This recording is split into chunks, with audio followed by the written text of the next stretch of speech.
What's going on, everybody, and welcome back to another Cedar Flags. This is gonna be a bit of a new experience video for everybody, including myself. A little bit of a different format going on, and we'll talk about that a little bit farther into the video. But for now, let's talk about what we're doing. We are gonna be building something that we've been planning on for quite a long time in the park, and that is a junior coaster. Now, I did roughly, I would say about 15 minutes of research into junior coasters before jumping on a stream and building this. And I am by no means an expert on roller coasters, let alone junior coasters. But from what I gathered, there were only a few companies out there making these, and most of them seem to be pretty much predetermined track layouts, and it's pretty much as close to like getting a roller coaster off the shelf, shipped to your theme park, and just installing it. So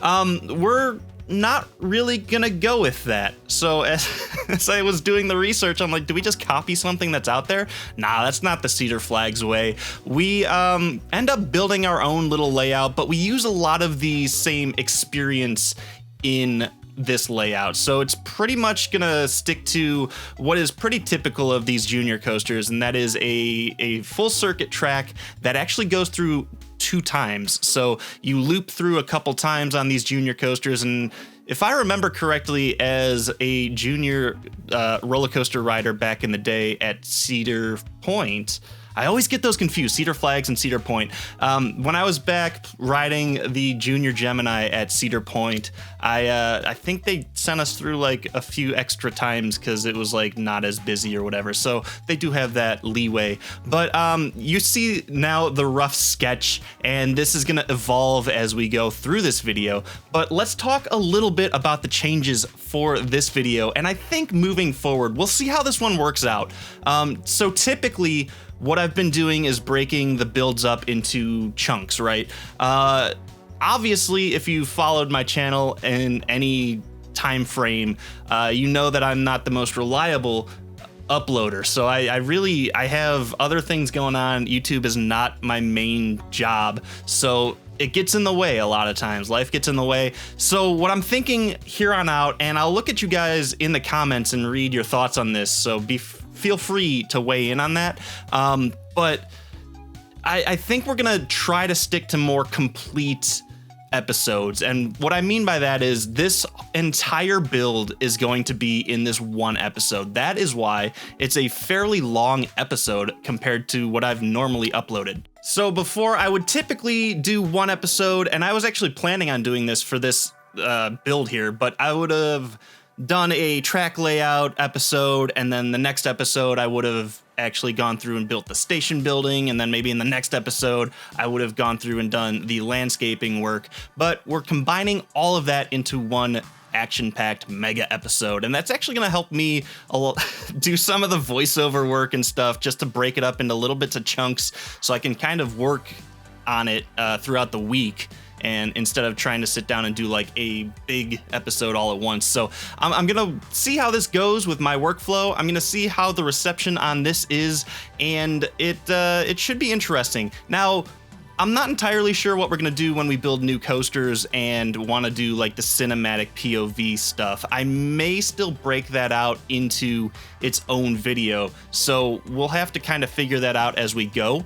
But this episode, this video is going to be all-inclusive with the POV at the end. So if that's the only thing you want to look for, that is going to be toward the end of the video. And YouTube's got this really cool thing now, which is the little bookmarks throughout the timeline underneath the video, so you can actually skip ahead, and I have to remember to go ahead and upload that and bookmark the entire video, which is going to be really nice now because I'm actually segmenting it out as I edit this. So yes, it's going to be interesting. I really was playing around with the idea of maybe doing like a way over the top cinematic video for this junior roller coaster that we're working on now, but I decided, oh no, we're just going to put it all into this one. Maybe if I get extra time, I might do something funny like that, but let's be honest, that's probably not going to happen.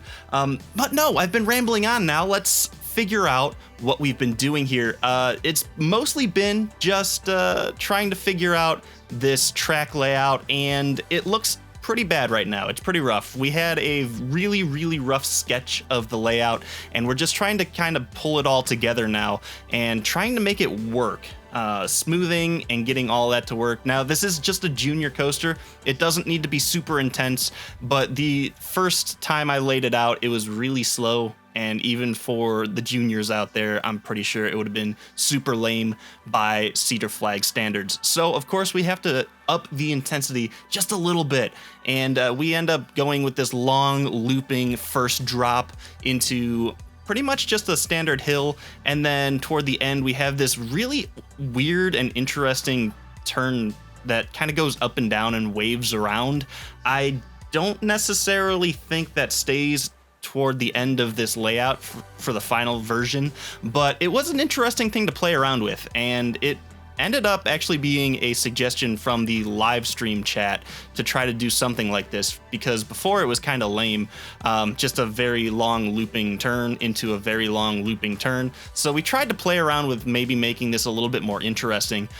Toward the end of the layout, though, we have a bit of a head chop, and that is interesting because really it's kind of intense. So normally you probably wouldn't want that on a junior coaster, but then again, this is Cedar Flags. We have to do something that's pretty cool for the juniors out there. So we end up doing a little bit of a head chop underneath the lift hill and a couple airtime hills in there, trying to get that all done. Now, you may be asking yourself, what is the name of this coaster? Well, it's right next to Copper Forge, so I think we're calling it Forge Junior, Copper Forge Junior, something like that, but the live chat actually nicknamed it Lil Penny, so that's kind of the unofficial name for it.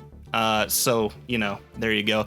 If you want to be involved in all those inside jokes and actually try to influence the builds, head over to my Twitch channel, give me a follow. I've been sticking to a fairly normal stream schedule of Tuesdays and Thursdays. That has been pretty standard, and it's been working out pretty well, normally around 8 p.m. Eastern time, and we've been doing a lot more work in the park. So as I've mentioned before, I have a lot of videos in the queue ready to be edited, and actually I've been doing a little bit of editing over on stream. So if you're actually wondering how these videos get made and the behind the scenes and all the extra work that goes into it that you'll never see on YouTube, you could catch one of those editing streams. It's not necessarily the most exciting stuff unless you're like a video nerd, but it is fairly interesting to see how much we actually take out of each of these builds. So the time lapses, I go and I record them, and then I actually edit out a ton of stuff just to keep everything moving, and of course limiting how much I have to talk over, because that's one thing that I'm not entirely the best at, is just talking over these long time lapses. And that is actually one of those things that I really hope that this new format helps with in just breaking some of this stuff up. But anyway, we're getting pretty close at this point to a finalized track layout here. So this is pretty much just getting everything back to normal here, and then of course tweaking some of the little nuances around here. The head chop is still in there. It was one thing that was highly requested by the live stream as we were going through it, and of course we're doing some color adjustments now to keep within the theme of the Copper Forge, the Junior Forge, whatever we actually want to call it. I don't know. You'll see in the next portion of the video where we will go through and build the station. We're going to take a little bit of influence from that other coaster station. The one thing that is a little bit disappointing here is the fact that the coaster cars on the junior coasters are pretty limited. I would have really preferred we had more of like a generic train style. Instead, we have basically the caterpillar that we have and a couple other like dragons and stuff like that. So none of it really fit with the Copper Forge theming, if we even have any Copper Forge theming. But we decided to stick with the caterpillar because it was the least, how you say, absurd, I guess. So that is the reason for the train. Believe me, I would have really rather had something a little bit different. But no, this is now really trending toward the final layout. We took some of that wavy turn away, and we're kind of doing something more traditional, I guess you could call it, with just a big, not really overbanked turn, but a big, almost airtime hill turn. So it's a pretty good layout. It's a pretty solid little compact layout, but this is pretty much it for the track layout portion of the video. I'll catch you guys in the next segment where we will be going through and doing the station building.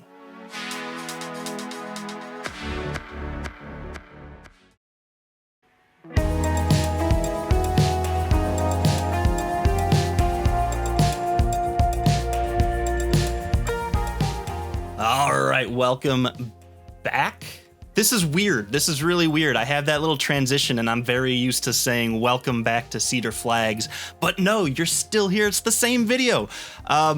We are now working over on the station building, and this build was interesting in a sense. I had kind of an idea in my head, but at the same time, I really had nothing. The station buildings have never really been something that I've considered like a strength of mine in this game.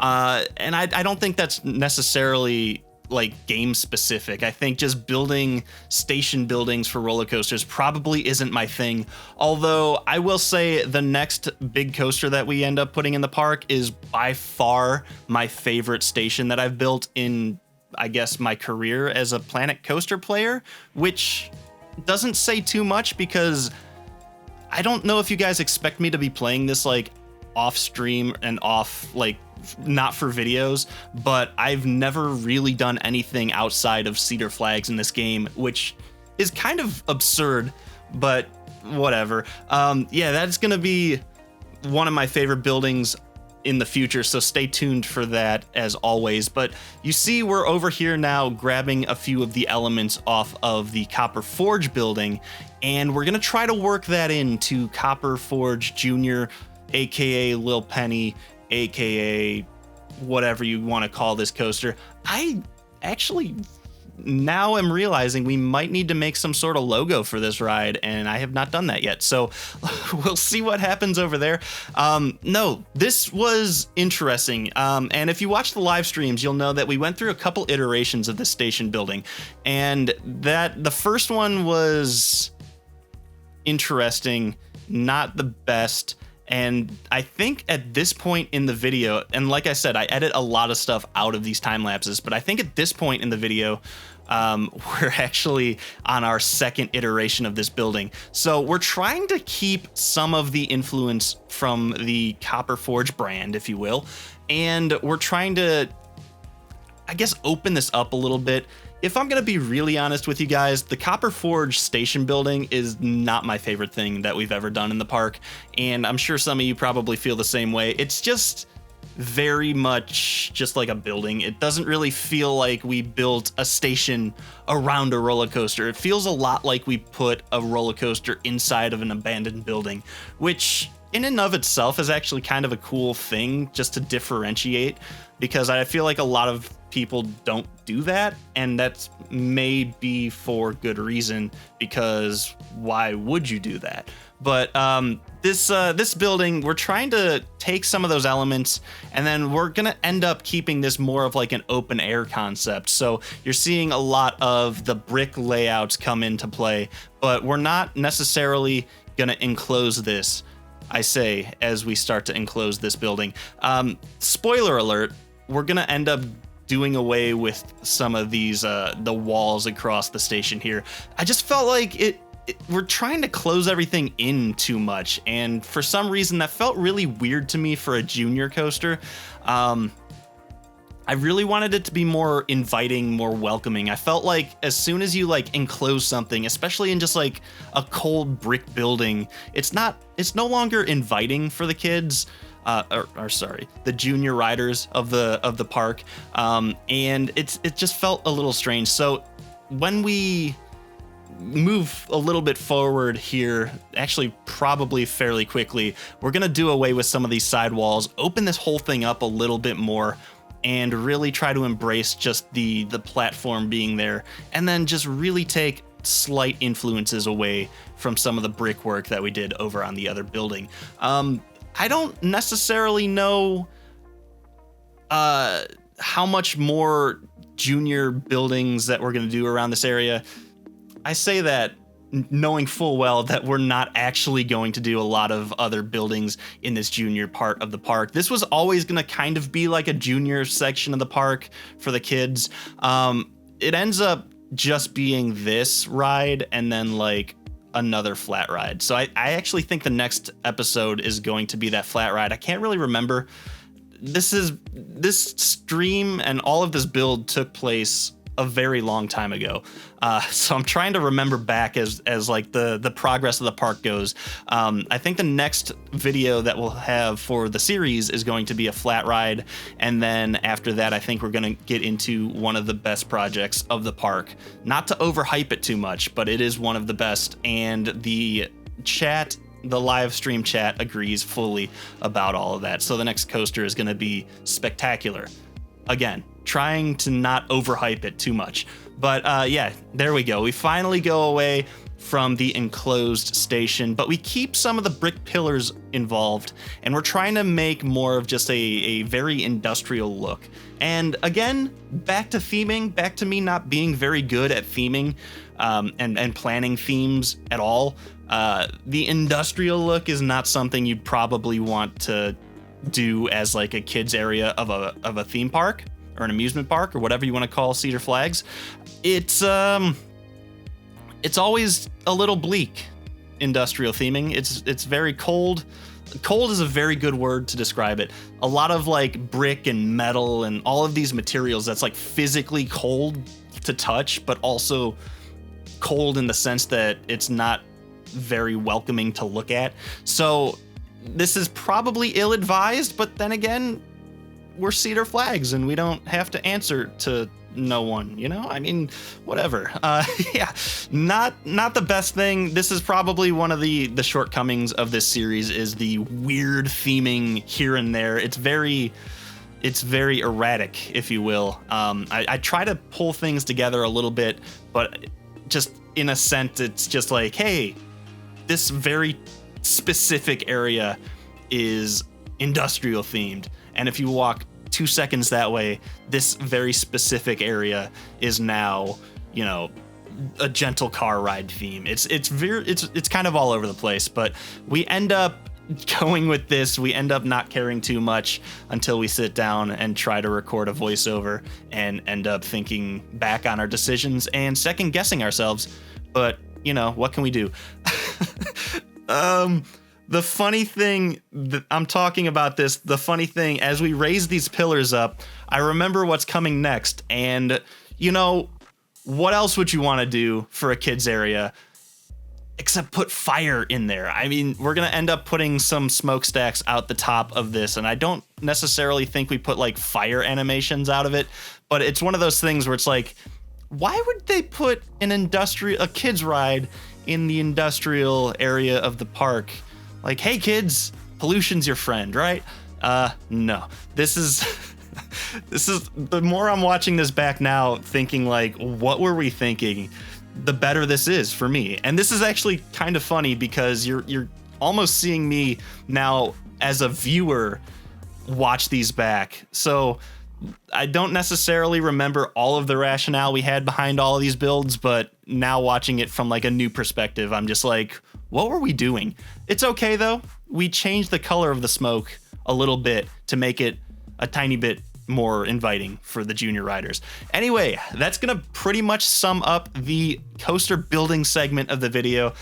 The next segment over here is going to be the landscaping work, which I think I've become a little bit famous for, especially over on the live stream. So stick around for that. I'll see you over there in a second.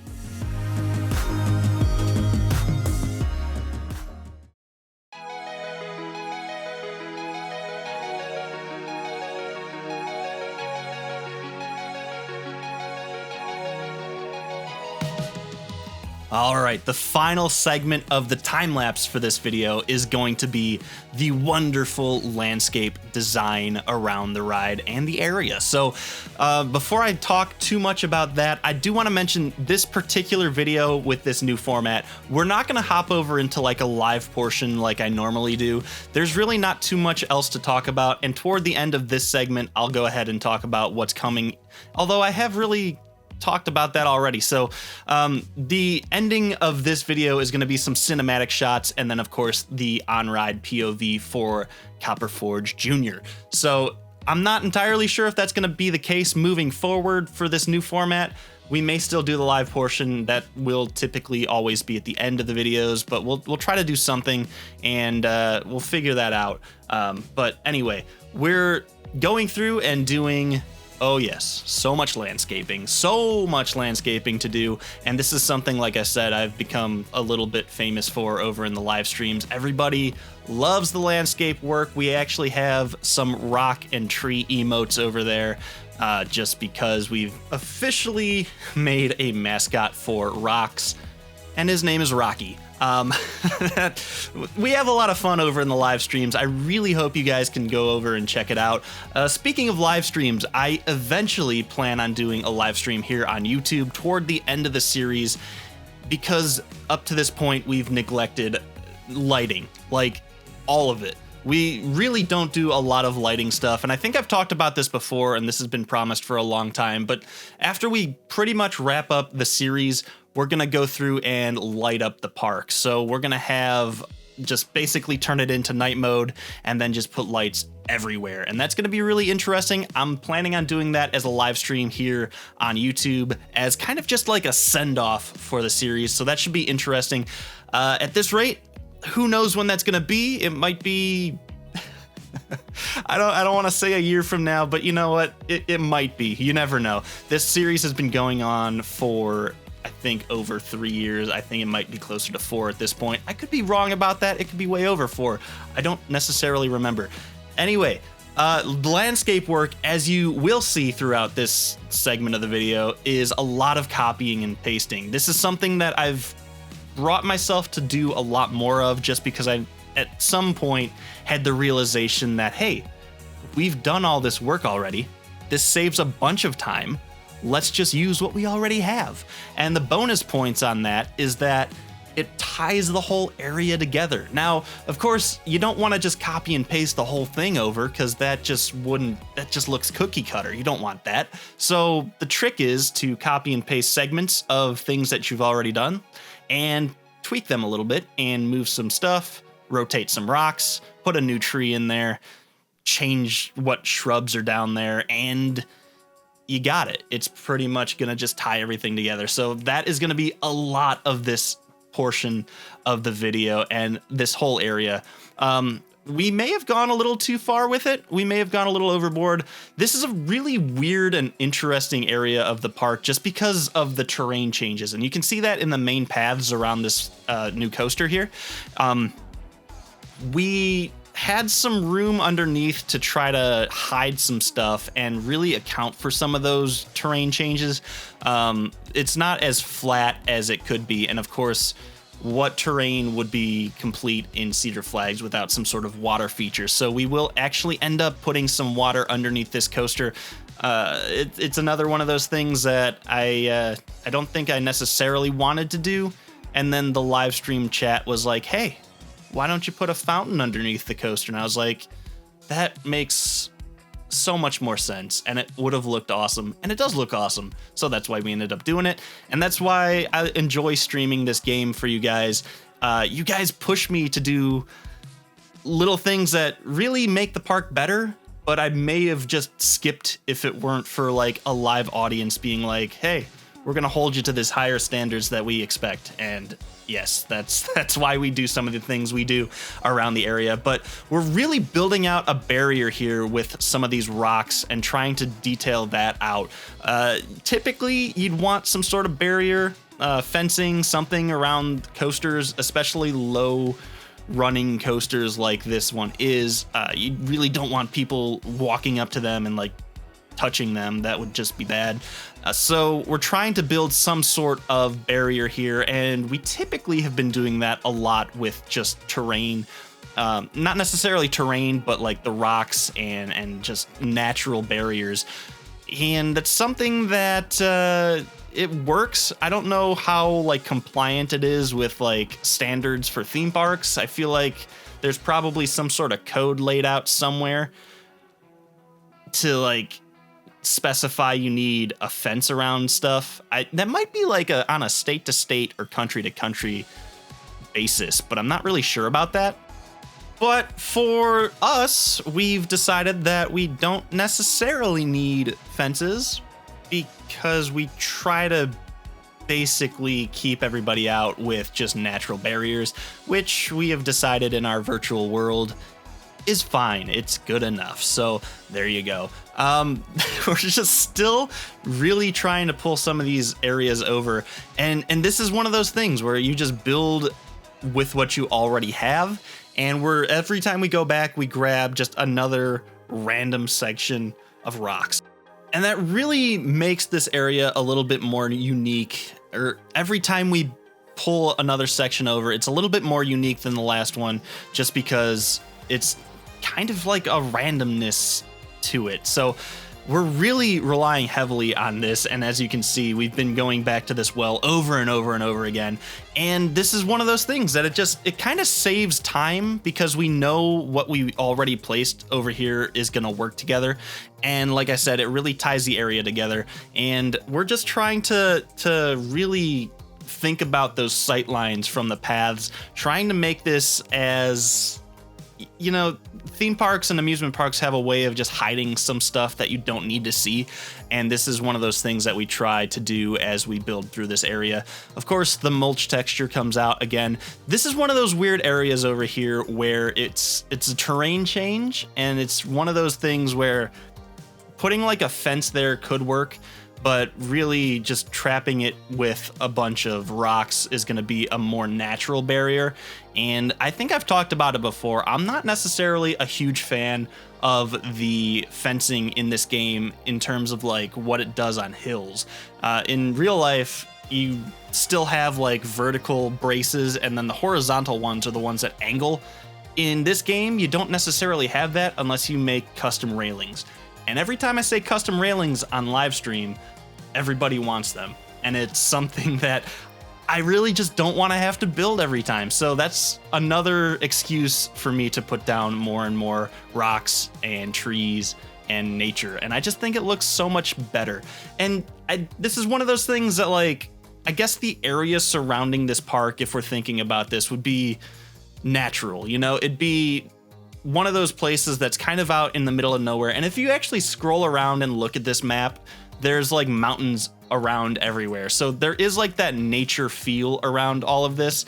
And that's one of those things that I think we've really embraced in this this park. I really wish, I think there is like a city map now in the game. I really wish that were in the game when I started this park.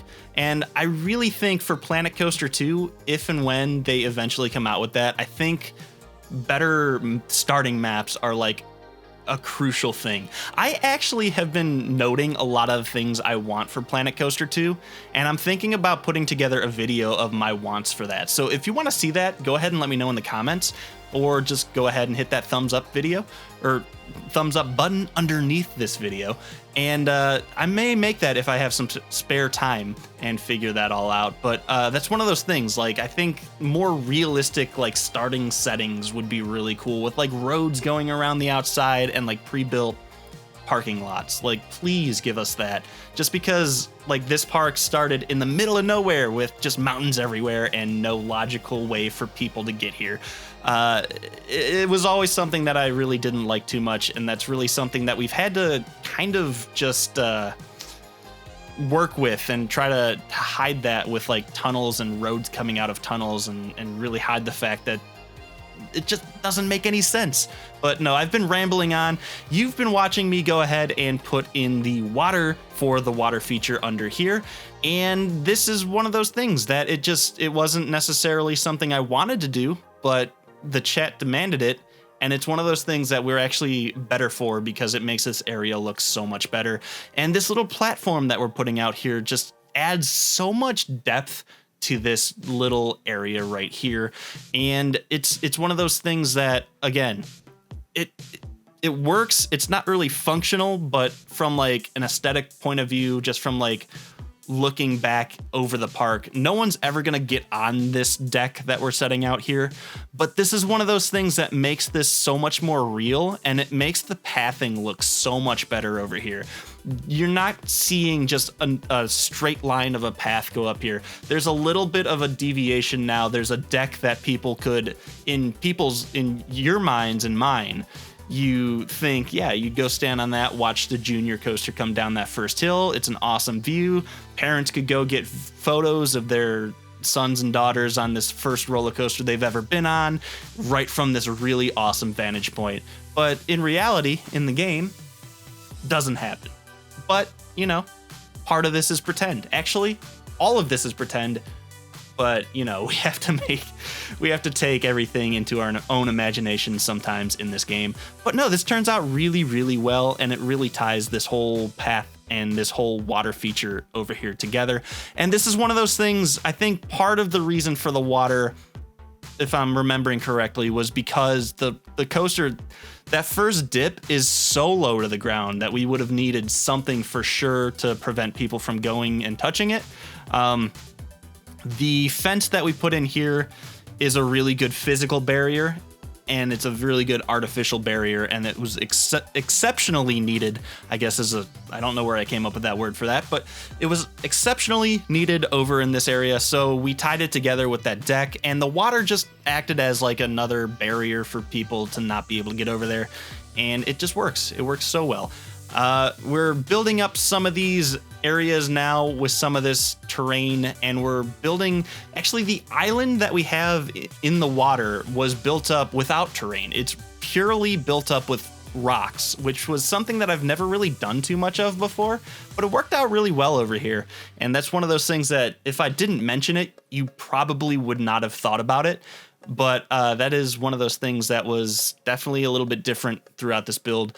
And we're trying to add some depth over here with some different layers of heights of like where these shrubs start and are planted. So again, this is one of those things that we're really just trying to make this area pretty, tie it all together. And the rest of this video, I do remember there is some tedious work coming up. We're actually not going to finish some of the terrain work around here because the next build is going to have a little bit to do with that. So you're going to have to stay tuned for that. We'll keep that in mind as we watch toward the end of this time lapse here. But there is still a little bit to do, and in the next video, if I'm not mistaken, we will finish up this entire area. So this whole little segment that's trapped by this pathing system is going to be completed. This part of the park is actually going to be done, and we're going to move toward the other side of the park and start venturing out that way. So really excited to show you guys what's to come. If you don't know, if you haven't been to the live streams and you don't know what's happening, it's really exciting. The next coaster is by far my favorite, and I've actually built a couple coasters since then. Still my favorite. So big hype to live up to over with that. But anytime I do anything with water, I try to keep things semi-realistic in this series. So the concrete footers are sunken underneath the water. And this is one of those things that it takes forever. It is not necessarily necessary, if we can use the same word back to back to mean something. This is something that you'll see in a few seconds here. We actually go through and raise the footers underneath the water. We're trying to right now build a barrier for this water to start. It's kind of an awkward thing because the water level is higher than the path, and that's typically not the case. So this was kind of a really unnatural area over here, but in the end it ends up working out okay. Like, you really don't even notice it when you're on the path until you get toward the top of the path and into the queue. So right now we're going through and doing the thing that I I like to do, but I also hate to do. I really don't think this should be necessary. I feel like the game should know, hey, here's the water line. Footers need to be above the water. Now, the reason you do this in real life is because metal parts like to rust. Concrete can sit underneath the water without anything to worry about, but those metal parts will rust and they will eventually affect the integrity of the build, in this case, a roller coaster. So this is one of those things that I'm thinking for Planet Coaster 2, please do this automatically. Just that's that little bit of realism that just would pull this game to the next level. And that's one of those things that I just really, want to have happen on its own. And of course, I sped this footage up so much faster than it usually does, or than I usually do for these time lapses, just because you get it. You know what we're doing, but you still want to see the entirety of it. Yeah, all of this was tedious, and it's my least favorite thing to do ever. And we're back now to normal speeds, where we're doing one final thing before we get into the cinematic portion of this video, and that is a small little fountain over here. Really the cherry on top of this water feature. But that's about it for me for this video. Enjoy the next portion, which is just gonna be some cinematic shots. Of course, let me know what you think of this new format in the comments below, and I will see you guys in the next one.